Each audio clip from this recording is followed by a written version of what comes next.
dari perspektifnya secara singkat. Kalau Mas Demis gimana? Tadi kan Kang Hendra tidak setuju dengan sejumlah pertimbangannya. Kalau Mas Demis setuju kah? Saya sebagai konsumen jelas tidak setuju. Simpel itu kan. Tentu saja. Iya, karena tentu saja ya. Maksudnya kan ya ini tadi juga agak kaget sih dari serikat bilang tidak setuju. Karena harusnya mitra manapun harusnya setuju dengan kenaikan tarif ya. Mau persentase kayak gimana kan kena penghasilan mereka bertambah. Jadi ya gitu aja sih singkatnya. Oke, tapi kalau saya pribadi melihatnya justru mengerti kalau akhirnya serikat mengatakan tidak setuju sih Mas Demis. Karena ya itu balik lagi seperti yang sudah dikatakan oleh SPAI kan sebenarnya concernnya adalah bukan kenaikan harganya tapi potongannya gitu. Potongannya yang tadi kita sudah melihat contohnya bahkan dari sekian belas ribu yang diterima oleh ojol terkait itu hanya Rp5.000, sekitar Rp5.000. Artinya kepotongannya itu sekitar 70%. Nah, yang menjadi tuntutan dari para serikat pekerja ini adalah gimana caranya supaya ditekan nih harga potongan dari aplikator. Apakah ini visible untuk dilakukan? Mungkin dari Kang Hendra dulu. Tuntutan ini bisa nggak sih diterapkan gitu? Apakah cukup adil gitu? Tuntutannya tadi dari SPAI mintanya 10% jadinya. Iya. Jadi dari sudut pandang mitra itu memang tentu itu sebuah harapan ya, karena kalau ada tambahan 10% dengan dikurangin maksimal sesuai dengan peraturan Menteri kan 20% kan komisi itu, tapi kalau seandainya dikurangin 10% jadi tambahan 10%. Cuma saya pikir tentu ini saya bilang tadi ini adalah ekosistem yang sudah saling terkait gitu. Kalau seandainya nanti yang untung itu hanya mitra aja, ternyata aplikator juga terimbas pendapatan yang menurun dari itu juga perlu dipertimbangkan juga sih gitu. Terus yang kedua mungkin ada tadi saya sempat bahas ya, kita bagaimana tuh ada masalah kreativitas juga dari aplikator. Mungkin kalaupun dia terpaksa harus menurunkan tadi komisi dari 20% atau taruhlah jadi 15%. Nah, sekarang juga para aplikator sudah sangat kreatif melakukan tarif tambahan kan. Semacam platform fee segala macam ya, dikenakan ke konsumen gitu. Tapi lagi-lagi nanti ujungnya konsumen juga yang kena untuk tambahan biaya itu. Sebenarnya kan sejak ramai-ramai yang demo kemarin, kalau naik ojek online atau taksi online sekarang notanya udah berubah. Jadi mereka udah ngasih tahu ini tarif, ini platform fee, udah dipisahin sama mereka kan, biar lebih clear. Dan tadi kalau misalnya dari SPAI udah ngasih contohnya soal pesan antar, sebenarnya itu sesuatu yang berbeda ya. Pesan antar itu ada aturan lain lagi. Nggak ada aturannya justru sekarang, karena tadinya di Menkominfo ada permennya soal pesan antar, dia ngeluarin Menkom Digi ngeluarin yang baru, yang pesan antar itu hilang dari aturan itu. Sekarang udah nggak, aturannya agak-agak rancu. Jadi sebenarnya soal potongan itu sendiri kalau dari aplikasi menjelaskannya adalah 20%, 80%. Mereka di aplikasinya driver itu nggak ada platform fee. Platform fee itu cuma ada di aplikasi konsumen. Jadi konsumen membayar. Dari driver nggak membayar apa-apa lagi selain ya tadi porsi dari 20%-nya itu buat si aplikasi. Aplikasi mengakunya 20% itu kebanyakan dikembalikan untuk layanan ke driver. Misalnya customer service atau asuransi atau misalnya darurat, keadaan bahaya dan berbagai pelatihan itu mereka mengakunya seperti itu. Jadi yang misalnya untuk diskon, mereka itu semuanya ngambil dari platform fee yang dipungut dari kita, dari konsumen. Nah kalau tarif naik, nanti kita kalau ngomongin kita soal tarif naik otomatis tadi konsumen pasti nggak suka dong. Konsumen nggak suka, cara yang balikinnya gimana? Diskon. Betul. Dari platform fee. Nah ini agak rumit memang sekarang. Ini belum kita ngomongin pesan antar. Kalau pesan antar kan kalau misalnya Grab atau Gojek ada plus. Itu murni kita bayar, driver sama. Tapi dari itu sebenarnya buat keuntungan konsumen. Konsumen diutamakan, konsumen dapat duluan, konsumen dapat yang lebih nyaman.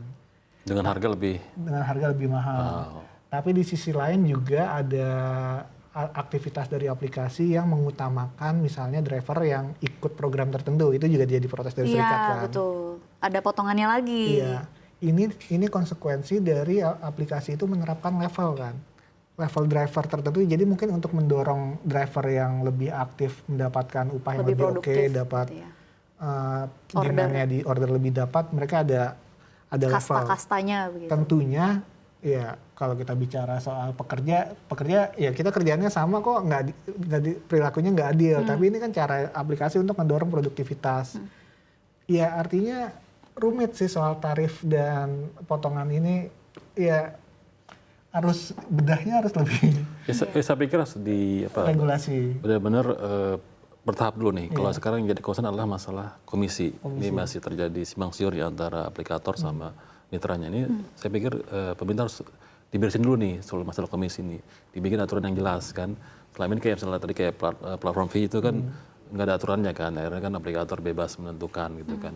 Nah, mungkin nanti bisa juga dibikin aturan lebih clear, lebih jelas. Nanti setelah itu baru kita bicara tarif.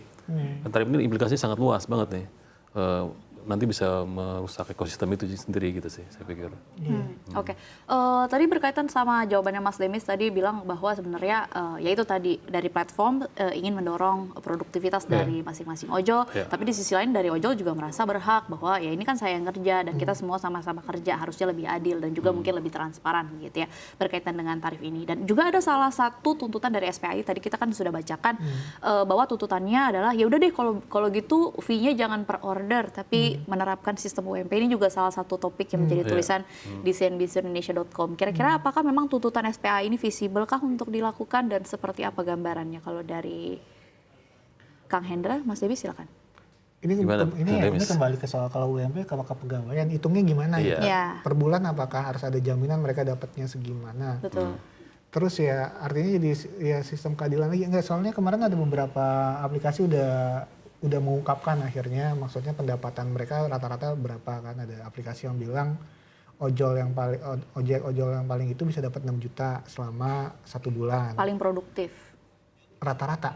Itu rata-rata, tapi rata-rata di level yang paling atas. Rata-rata di level yang paling bawah ya mereka dapatnya 1 juta, tapi kerjanya itu nggak sebanyak yang jam kerjanya yang di atas. Artinya ini kembali pembicaraan jadi balik, kalau mereka harus dapat upah tertentu, duitnya dari mana gitu kan, statusnya seperti apa, apakah mereka mau kalau misalnya dapat UMP segini berarti mereka harus jalan terus kerja tiap. Betul, ada target-target. Ada targetnya gitu ya, itu apakah bisa berlaku juga agak nampaknya kurang visible ya. Iya, ini menurut untuk sekarang ini sih memang belum bisa. Kan ini kan seperti saya bilang nanti akan bertahap sih, misalnya untuk urusan THR kan mirip kayak pekerja formal kan harus dapat THR, tapi akhirnya kan ojol atau mitra-mitra itu kan dapat juga waktu kemarin kan. Mungkin nanti kalau dibikin aturan yang lebih rigid gitu kan bisa jadi ke depannya sih. Tapi kalau sekarang sih sulit sih saya pikir. Oke, ini pertanyaan terakhir mungkin untuk wrap up ya dialog kita. Untuk jangka panjang, jadi sebenarnya ini kan problem ojol dan juga regulasinya, tarifnya ini kan sudah menjadi problem yang cukup panjang begitu. Selalu menjadi pembahasan antara konsumen, drivernya dan juga bersama dengan pemerintah dan juga platform gitu. Ada 4 pihak yang memang sudah dilibatkan. Nah, kira-kira formulasi seperti apa sih yang paling pas begitu? Dan kalau memang akhirnya dinaikkan tarifnya sekitar 8 hingga 15%, siapa yang untung, siapa yang buntung? Mungkin boleh diwakilkan oleh Kang Hendra jawabannya. Iya, saya bilang tadi soal tarif ini sangat sensitif karena nanti kalau salah keputusan bisa nanti berimplikasi panjang ke pasar itu justru jadi akan terkoreksi kan. Sekarang aja mungkin orang sudah banyak mengeluh ya soal tarif-tarif tambahan dari kreativitas para aplikator dengan menambahkan biaya-biaya yang lain. Tentu kalau seandainya ada kenaikan tarif yang sifat resmi yang direstui oleh regulator, tentu tidak ada posisi tawar lagi bagi konsumen juga, saya pikir, dan itu akan sangat berimplikasi ke nanti jangka panjang sih. Intinya juga kita harus melihat ini dua sisi. Soal demand supply itu bukan cuma soal konsumen, tapi juga soal mitra. Ini kan mitra itu bukan bagian dari perusahaan. Artinya mereka juga harus tahu konsekuensi dari permintaannya turun, supply-nya turun. Jadi kedua-duanya juga harus memikirkan soal ini sih. Dan memang harus diintervensi oleh pemerintah, dan pemerintah tugasnya memang untuk mendengarkan dari berbagai perspektif begitu. Yang saat ini sedang dilakukan, semoga ditemukan begitu formulasi yang tepat yang bisa diterima atau setidaknya yang paling realistis untuk dilaksanakan begitu ya berkaitan dengan kenaikan tarif ini.